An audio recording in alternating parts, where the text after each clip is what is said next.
Hello दोस्तों, नमस्कार। RJ Hindi कहानी में आपका बहुत बहुत स्वागत है। दोस्तों, कहानी का पूरा आनंद लेने के लिए वीडियो को लास्ट तक देखें। अगर कहानी पसंद आए तो कृपया चैनल को जरूर सब्सक्राइब करें और वीडियो को लाइक करें। तो दोस्तों चलिए शुरू करते हैं। एसी की ठंडी हवा में भी उसका गला सूख रहा था। धीरे से अमर का हाथ अपने शरीर से उठाकर राधिका पानी पीने उठी तो पाया कि पानी जग में बस थोड़ा सा बचा था। सोचा इसमें कुछ होने वाला नहीं, बाहर निकलकर पानी भी पी लेती हूँ और जग भी भर कर ले आती हूँ। नानी के घर में लगे खस के पर्दे से आती भीनी भीनी गीली हवा की खुशबू, सुराही का मिट्टी की खुशबू लिया और फिर रात को सोने से पहले छत का गीला करना गर्मी का भी मजा दिला देता। साजो सामान से भरा उसका ससुराल उसे उसकी मिट्टी से दूर करता ही लगता। उसे ताम झाम से भरा पूरा उसका एक घर कहीं से अपना सा नहीं लगता। पति अमर ही था जिसकी बाहों में छिपकर आराम सा आ जाता। उसके इस नए घर में सासू माँ की मौत के बाद नौकरानियों से सुनती हूँ कि बस जेठानी जी का ही राज है। उनके नजर के इशारा बिना एक पत्ता नहीं डोलता यहाँ। मझली दी मंजरी तो जैसे नाम की ही थी। उनके चेहरे की हंसी का खोखलापन साफ दिखता। मंझले भैये नवीन जी तो मंजरी दी को एक पैसा नहीं लगाते। कभी कभी बाबूजी ही उनकी खोज खबर ले लिया करते। उनकी मनपसंद गाजर का हलवा बनवा देते, कभी साड़ियाँ ला देते। उनके बेटे बब्बू की चॉकलेट हर शाम आ जाती बाबूजी के कहने पर। सुनते हैं मंजरी दी उसकी तरह ही छोटे शहर से ब्याही है। घर की थोड़ी कमजोर है, इसलिए ज्यादातर चुपचाप ही रहती है। उनका स्वभाव ज्यादा पसंद आया उन्हें। सो जेठानी रोशनी ने तो बिगुल ही बजा दिया कि छोटे जी की भी शादी छोटे शहर से ही करना है। सासू माँ के जाने के बाद बाबूजी ज्यादा कुछ राय नहीं देते। बोल पड़े बस अमर को पसंद आनी चाहिए और इस घर में भगवान का दिया सब कुछ है। वैसे भी जेठ जी की मृत्यु के बाद ससुर जी जेठानी की बात काटा नहीं करते। आखिर दुख कितना बड़ा है अभागन का। ऐसे आ गई हो इस घर में सबसे छोटी और अमर की पत्नी बनकर। बस घर में बब्बू की शैतानियां ही घर का रौनक बनाए रखती। बब्बू के साथ वो भी खेल लिया करती। मंजरी दी के पास जब भी बैठती जेठानी का उसके लिए कुछ आदेश आ जाता। चुपचाप सी मंजरी उसे बड़ी हैरान करती। आखिर क्यों यह चुपचाप रहती है। उनकी खोई खोई आंखों में बस सूनापन ही तैरता मिलता। अभी वो नई नई है, जल्द ही मंजरी दी से दोस्ती कर लेगी वो। फिर दोनों जेठानी को सास की तरह ही सम्मान देते रहेंगे। घर परिवार के कामों में जैसे खुद को भुला बैठी है। शायद सारा घर उनका मान रखता है ताकि वो अपने गम को भूलकर घर के कामों में उलझकर एक पहाड़ जैसी जिंदगी अकेले काटने का कुछ हौसला ही पाले। सोफे पर बैठी बैठी क्या क्या सोच गई हो। तो पानी पीने बाहर आई और सोफे पर तो जैसे जम सी गई हो। बाहर वाले कमरे में रखा मछलियों का एक्वेरियम में रम गई हो। बचपन से ही मछलियां उसे बड़ी पसंद आती, पर तब वो अपने बाबा के साथ शहर का बड़ा सा एक्वेरियम देख आती थी। कभी कभी हाथ में जग लेकर पानी लेकर उठी ही थी कि जेठानी के रूम में धीमी धीमी हंसी की आवाज आई। चौंक सी गई हो। जरा संभले कि मंझले भैये नवीन कमरे से बाहर आते दिखे। पैरों तले जमी खिसक गई। अच्छा था अंधेरे में ही बैठी थी और एक्वेरियम की रोशनी में मछलियों का नजारा कर रही थी। सहम सी गई हो। क्या वो अपनी आंखों पर विश्वास कर सकती है। क्या यही है राज मंजरी के चेहरे पर मुस्कान के पीछे छुपी बेबसी का। क्या किसी को इस घर में इसका पता नहीं कि आंखों देखी मक्खी सभी निगले जा रहे हैं। क्या वो ज्यादा सोच रही है। नवीन भैया किसी और काम से भी तो बड़ी भाभी के कमरे में जा सकते हैं। एक उलझन सी घिराई। चुपचाप अंधेरे कमरे में खड़ी राधिका की जैसे सांसें रेलगाड़ी की रफ्तार से बढ़ी जा रही थी। प्यास और सदमे में सूखा गला शायद आज पूरी बोतल का पानी पीकर भी शायद ही गीला हो। पैर जैसे शरीर का वजन उठाने को ना कर रहे थे। धीरे से वो सोफे पर फिर से बैठ गई। थोड़ी देर ऐसे ही बेजान बैठी रही, फिर बिखरे हुए खुद को समेटा। खुद को समझाया कि आंखों देखी पर विश्वास नहीं करेगी और ना ही अपनी आंखों को बंद ही रखेगी। वो सच्चाई का पता लगाकर रहेगी। अगर कहीं बंद दरवाजे के राज घर की नींव हिला रहे हो तो वो ऐसा होने नहीं देगी। इस बार उसके कदम थोड़ी मजबूती से उठे। पानी पीकर अमर के पास जाकर लेटी तो वो भी आज अजनबी सा ही लगा। क्या हो गया है उसे? बेचैनियों में कब खिड़की से सूरज सामने आया, कब उसकी पीली किरणों ने उसके कमरे में कब्जा जमा लिया, उसका एहसास ही नहीं हो पाया उसे। करवटों में ही गुजर गई सारी रात। रसोई में चाय की प्यालियों की खनक ने और काम वालियों की गुटरुंगू से घर कुछ अच्छा लगने लगा। छोटी बहू कहाँ है? चाय भिजवाऊं? बैठक में या कमरे में पिएंगे आप दोनों। साड़ी का पल्लू दांतों में दबाए रमिया को सपाट सा जवाब दिया, बैठक में ही लगा दो काकी, और छोटे बाबू को वहीं आने की आवाज लगा देना। कहती हुई बैठक की ओर बढ़ गई। वैसे तो सुबह की चाय सभी बैठक में ही पीते थे, पर नई नवेली थी वो, और पति के साथ चाय की चुस्कियां अकेले में लेने का आनंद लेने से खुद को रोक नहीं पाती, तो कमरे में ही चाय पिया करती। अमर को भी यह नजदीकियां रास आती थी। राधिका को वहां देख सभी चौंक गए, पर बब्बू की तो खुशी का ठिकाना नहीं रहा। दूध में बिस्किट आराम से डुबाकर खाए जा रहा था। छोटी चाची को देख मचलने लगा, मुझे खिला दो ना चाची। मंजरी ने खिलाने को कहा तो रूठ कर बैठ गया। राधिका ने फिर लाड से उसे गोद में बिठाया और बिस्किट को कभी बाघ बोलती कभी खरगोश, और वो मजे मजे में खाए जाता। उसे पता था माँ ज्यादा बात नहीं करेंगी सबके सामने, इसलिए छोटी चाची के आने से तो बैठक में बस मजा आ गया उसके लिए। बब्बू छोड़ अपनी चाची को, चाचा के पास आ, देख क्या जादू दिखाता हूँ तुझे। अमर की बात सुनकर झट से पार्टी बदल दी उसने। मंजरी को और ससुर जी को राधिका का बैठक में आना बहुत अच्छा लगा। किसी ने कुछ बोला तो नहीं, पर उनके चेहरे ने सारी चुंगली कर दी। जैसे नवीन भैया और जेठानी जी को उसका आना अटपटा लगा, वो भी जाहिर हो गया। बिस्किट और मिक्सचर नवीन के प्लेट में डालते हुए कैसे जेठानी जी और नवीन भैया की उंगलियों ने सबसे छुपकर बदतमीजियां की, तो इस बार उसने भी देखा और उसका देखना उसकी जेठानी ने भी देखा। थोड़ी सकपका गई हो कुछ समय के लिए, फिर ढीठ बनकर पौधों का जायजा लेने लगी। कुल मिला जुलाकर राधिका के आने से बैठक की यह महफिल ज्यादा देर न चल पाई, पर उसे तो जानना था। उसे पुख्ता करने में राधिका को ज्यादा वक्त नहीं लगा। सुबह के नाश्ते के बाद जब नवीन भैया और अमर खेत देखने निकल गए और बाबूजी अपने कमरे में लेट गए, तो वो भी अपने कमरे में आ गई। अभी थोड़ा कमर सीधा ही किया था कि जेठानी जी की मुंह लगी नौकरानी कमली ने दरवाजे पर दस्तक देकर कहा, बड़की मालकिनी ने आपको तुरंत बुलाया है। वो भी उनसे सामने आमने बात करना चाहती थी, तो उसने भी देर नहीं की। आओ छोटी आओ, सोचा कुछ दिन हो गए तेरे ब्याह का, तो सोचा कुछ ऊंच नीच सिखा दें घर के। आखिर बन तो गई हो अब इस घर का हिस्सा तुम भी, अब तो घर के तौर तरीका सिखा दूं। कहाँ तुम्हें मुंह खोलना है कहाँ नहीं, आज सिखा दूं तुम्हें, और क्या देखना है क्या नहीं वो भी। व्यंग से मुस्कुरा उठी जेठानी, सही बोल रही हूँ, हल्के में मत ले लेना जी। अगर ठीक से रही तो ठीक, नहीं तो मिनट नहीं लगेगा तुम्हें घर से बाहर फेंकवाने में। देख रही हो ना मंजरी को कैसे शांति से जी रही है। उसके बाप के खेत हमारे पास गिरवी हैं, और तुम्हें पता होगा घर तुम्हारा भी हमारे पास गिरवी है। कहते हुए आवाज में एक ठंडापन सा आ गया। किसी के भी रीढ़ की हड्डी में सिहरन आ जाए, पर यह राधिका थी जिसने अपनी माँ की बीमारी के सामने हार नहीं मानी, अपनी पढ़ाई चलाने के लिए अपनी गरीबी से हार नहीं मानी। फिर उसे आज भी डर क्यों लगता?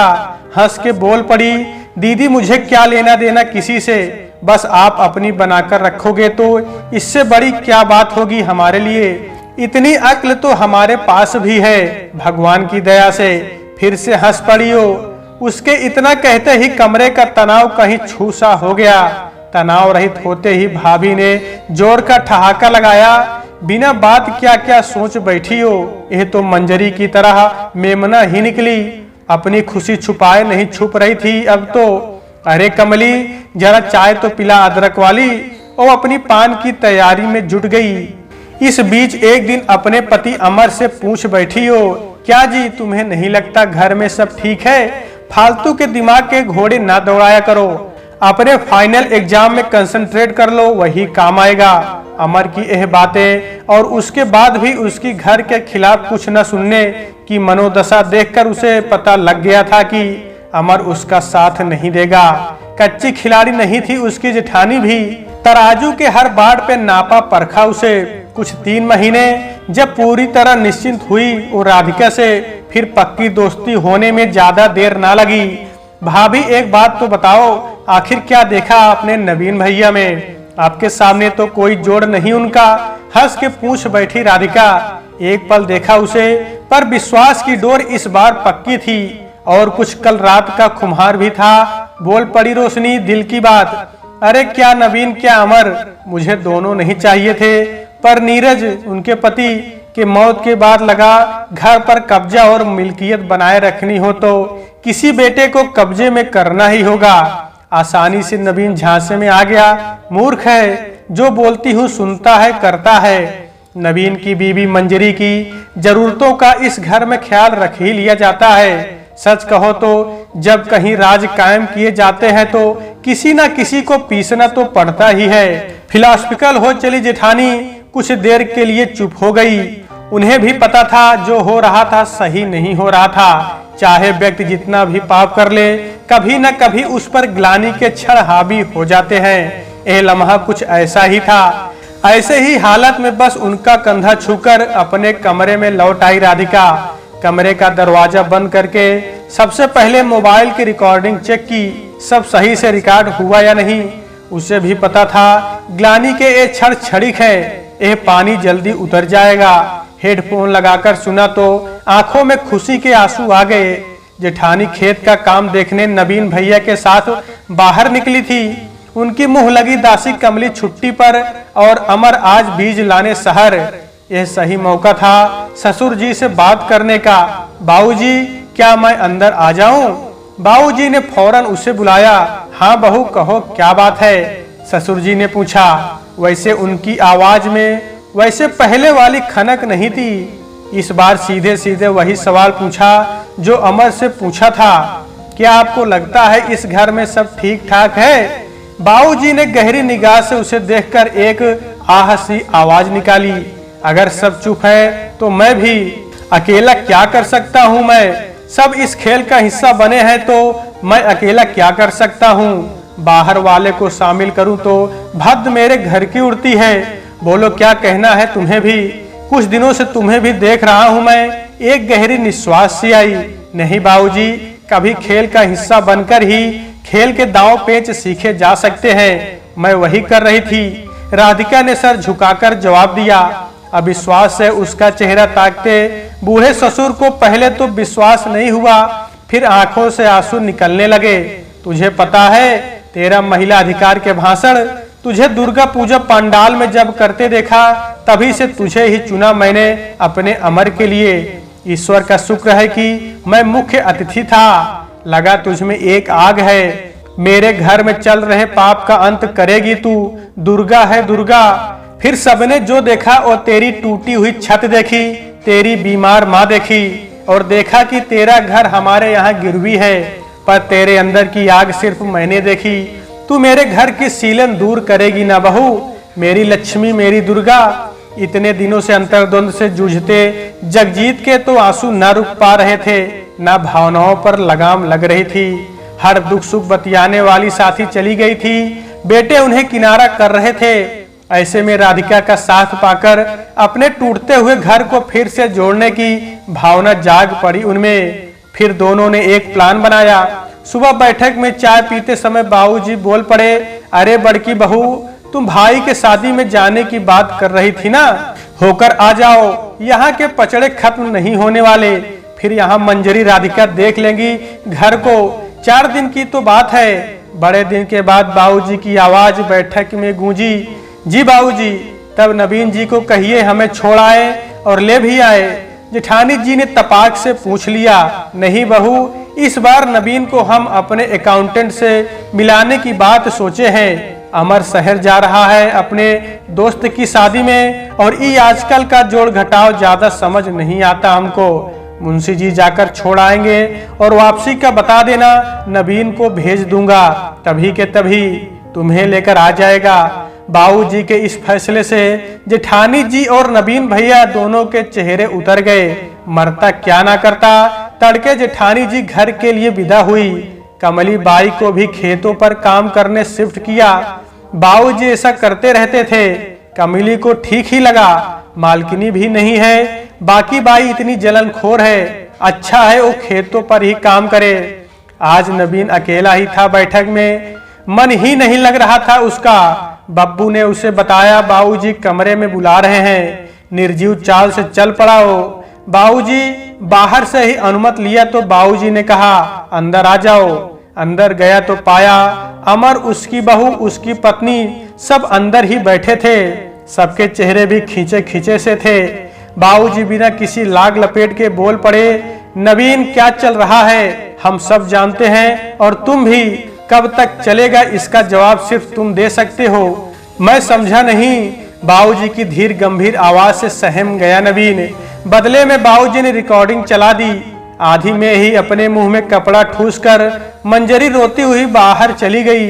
रिकॉर्डिंग के बाद बस अब बाबूजी की आवाज ही गूंज रही थी, देखो बेटा तुम बड़े हो और समझदार भी, स्थिति किसी से छिपी नहीं, पर हाँ अब इस गंदे खेल को अब मैं इस घर में और नहीं चलने दूंगा। संपत्ति मेरी अर्जित की हुई है, तुम्हारी बुद्धि अगर फिर भी भ्रमित रही तो मैं तुम्हें इसमें से बेदखल कर दूंगा। बब्बू हकदार होगा और जब तक वो बालिग नहीं होगा तब तक मंजरी उसकी गार्जियन रहेगी। एक नई बिल ही तो बनानी होगी मुझे, कर लूंगा वो भी। सोचकर अपना फैसला जरूर सुना देना। 2 दिन में जब तक बड़ी बहू रोशनी भी आ जाएगी, दोनों एक साथ ही घर से निकल लेना। सर झुकाए नवीन कमरे से बाहर आ गया। 2 दिनों तक खामोश अपने कमरे में पड़ा रहा। पत्नी थी मंजरी घबरा गई। पहले ही ठीक था नवीन, कम से कम उसे खुश तो देखती थी। बब्बू भी उसके साथ समय बिता लेता था। उसका क्या, वो तो ऐसे ही समझौता तो कर ही चुकी थी। शाम तक उसके धैर्य का बांध टूट गया। कितने दिनों बाद आज वो अपने पिया से बात कर रही थी बिना किसी रुकाव के। सुनिए जी, मुझे आपकी संपत्ति से क्या लेना देना, मैं बब्बू के साथ ही चली जाऊंगी, आप कर लेना अपनी जिंदगी की नई शुरुआत। बाबूजी की वो कपड़े की दुकान जो बंद पड़ी है बस वो दिलवा दे मुझे। छोटी दुकान है पर हम माँ बेटे का पेट भर देगी। मैं फिर ना आऊंगी आपकी जिंदगी में झांकने, बस आप खुश रहें। एक सांस में कह गई हो। चुपचाप देखता रहा हो, फिर उसके दोनों हाथों में अपने सर लगाकर छोटे बच्चे की तरह फपक कर रो पड़ा हो। क्या किए जा रहा था मैं, कीचड़ में जैसे धंसता ही तो जा रहा था। तुमने मेरी जगह एक किया होता तो शायद मैं भी माफ करने में सोचता, पर तुमसे विनती करता हूँ कि माफ कर दो मुझे। एक सांस में सारे सवाल पूछ गया हो, जैसे ना मैं किया उसका जवाब उसकी हस्ती मिटा देगा। पहले से ही भावनाओं की लहर से घिरी मंजरी हाँ हाँ बोलते हुए अपनी पिया के बाहों में समा गई। आहा, इन बारिश की बूंदों ने तपते रेत को शीतल कर दिया हो, जैसे पाँव के फफोले पर बर्फ फिरा दी हो किसी ने जैसे। दूर खड़े बब्बू को माँ बाबा की नई नई दोस्ती बड़ी भा रही थी। उसके जोर जोर से हंसने की आवाज से चौंक के अलग हो गए दोनों, और इस बार उनकी बाहों के घेरे में बब्बू भी था। नबीर ने बाबूजी से कहा कि वो अपने जीवन की शुरुआत नए जगह से और जल्द से जल्द करना चाहता है, और वो उसे ऊटी के कॉफी प्लांट में काम करने की इजाजत दे दे। वैसे भी वो सही आदमी की कमी में घाटे में चल रही है। बाबूजी इस उम्र में बच्चों से दूर नहीं रहना चाहते, पर समय के तकाजे को भी नकार नहीं सकते थे। बब्बू की जब याद आएगी तो वो उनसे मिलने चले जाया करेंगे। भारी मन से नवीन को इजाजत दे दी। कल ही जाना तय हुआ। कल भाभी अपने मायके से आने वाली थी और नवीन उनसे मिले बिना जाना चाहता था, पर ऐसा हो नहीं पाया। गाड़ी पेट्रोल भराने गई हुई थी कि ऐसे में भाभी का तांगा दरवाजे पर रुका। सामने नवीन को देख उलझ पड़ी बड़ी बहू। क्या नवीन, कितना फोन किया, कोई मैसेज नहीं, कोई कॉल नहीं, भूल गए क्या अपनी भाभी को एकदम से? नवीन ने कहा, नहीं भाभी, बस ध्यान जरा देर से आया कि आप भाभी हैं और ऐसे ही याद रखेंगे आपको। आशीर्वाद दीजिए, अपनी पत्नी के साथ खुश खुश जिंदगी गुजार लूं। हाथ जोड़ लिए उसने। मंजू गाड़ी आ गई, निकल चलो, नहीं तो शहर टाइम पर नहीं पहुंच पाएंगे, कल वहां से ट्रेन भी है। मंजरी को बोल पड़ाओ। बाबूजी का पांव छूती राधिका अमर को लाखों आशीर्वाद देती मंजरी बब्बू का हाथ कसकर पकड़े बाहर आई तो हक्की बक्की जेठानी को देखकर पहली बार उसका गुबार बाहर निकला। देख लीजिए जीजी, आपके देवर को साथ लिए जा रहे हैं। फेरों का बंधन सबसे मजबूत होता है और इससे मजबूत होते हैं वो वादे जो साथ लेते हैं। पैर छूने का मन नहीं किया, हाथ जोड़कर निकल गई हो अपने पिया के साथ। दूर होती उसकी पायल की खनक धीमी पड़ती जा रही थी। गाड़ी एक बड़े से हॉर्न की आवाज के साथ आगे चल पड़ी थी। सामान अपने कमरे में रखकर मेरे कमरे में आना बहू। बाबूजी ने अपनी गीली आंखें पोंछते हुए उसे कहा। बंद गले से घरघराते हुए आवाज आई, जी बाबूजी। घबराते हुए बाबूजी के कमरे में कदम रखा तो बाबूजी आराम कुर्सी पर बैठे कुछ सोच रहे थे। जी बाबूजी, धीमी सी आवाज में कहा, देख बहू, न दुराओ न छिपाओ। यह इतने दिनों से इस घर में मेरे आंखों के सामने जो खेल चल रहा था ना, उसे बंद कर दिया है मैंने। इन दोनों की बहुओं की तरह तुझे भी कोई बहुत बड़े घर से ब्याह कर नहीं लाया था मैं। तेरे भाई की नौकरी मेरी लगवाई हुई है और तेरे बाबूजी ने जो 4 लाख का कर्जा मुझसे लिया था वो कागजात भी मेरे पास धरे पड़े हैं। मैंने तो यही सोचा कि इस घर में कोई चीज की कमी नहीं, तुम तीनों खुशी खुशी रह लोगे, पर तेरे सर पर चढ़ गया मिल्कियत का भूत। नीरज भी छोड़ चला गया और उसकी माँ भी। आज भी वो एक्सीडेंट को भूल नहीं पाता मैं। खामोश रह गया मैं और मेरी खामोशी को मेरी कमजोरी समझ बैठी तू। तुझे घर बहू बनाकर लाया मैं। तेरी शादी को 4 साल हुए। डॉक्टर ने बताया कि माँ नहीं बन सकती तू। तुझे कभी नहीं कोसा, ना नीरज की माँ ने ऐसा किया। सोचा जॉइंट फैमिली है, नवीन अमर के बच्चे पाल, तू भी माँ का सुख भोग लेगी। तुझे नीरज की माँ के विरुद्ध जाकर मैंने बच्चा गोद लेने की सलाह दी, पर तुम दोनों बोले बब्बू ही हमारा बेटा है। नीरज और उसकी माँ के जाने के बाद तूने क्या क्या दिन नहीं दिखाए मुझे। मैं चुप रहा, कुछ सदमे से कुछ शर्म से, बस अब और नहीं। तुझे बता दूं, बहुत पहले संपत्ति का विल बना चुका हूं मैं, जिसमें तुम तीनों बराबर के हिस्सेदार हो, ना कोई बड़ा ना कोई छोटा। अब तेरे ऊपर मेरी नजर है, जरा सी इधर उधर करते देखा तुम्हें, बस तेरे घर पहुंचा कर ही आऊंगा तुझे। तेरे काले चिट्ठे तेरे घर में खोल कर ही आऊंगा, वरना अब संभल जा तू। बड़ी बहू को अपना भविष्य साफ साफ नजर आ रहा था। सर झुकाकर बाहर निकल आई हो। आज इस घर को इसका सही मालिक मिल गया था। रात के सरसराते अंधेरे में अमर ने राधिका को अपनी बाहों में लेकर उसकी कानों में धीरे से पूछा, जरा अपने पैर तो दिखाओ, मुड़े तो नहीं है ना? कोई जादूगरनी ही लगती हो तुम। मंदिर की घंटी से खनखनाहट अपनी हंसी में लिए बोल पड़ी हो। आज पता लगा महाशय को, जरा करीब तो आना, तुम्हारे कान भी देखने हैं। खिलखिलाती हुई राधिका बिस्तर के दूसरे कोने में सरकने लगी। सुबह के सूरज की तप्त किरणें बंद दरवाजे की सीलन सुखा चुकी थी। बाहर सूरज पूरी प्रखरता से चमक रहा था। तो दोस्तों, आज के वीडियो में बस इतना ही। कहानी आपको कैसी लगी कमेंट बॉक्स में जरूर बताइएगा। अगर कहानी पसंद आई है तो कृपया चैनल को जरूर सब्सक्राइब करें व वीडियो को लाइक करें। तो दोस्तों, आपसे फिर मिलते हैं अगले वीडियो में, तब तक के लिए नमस्कार।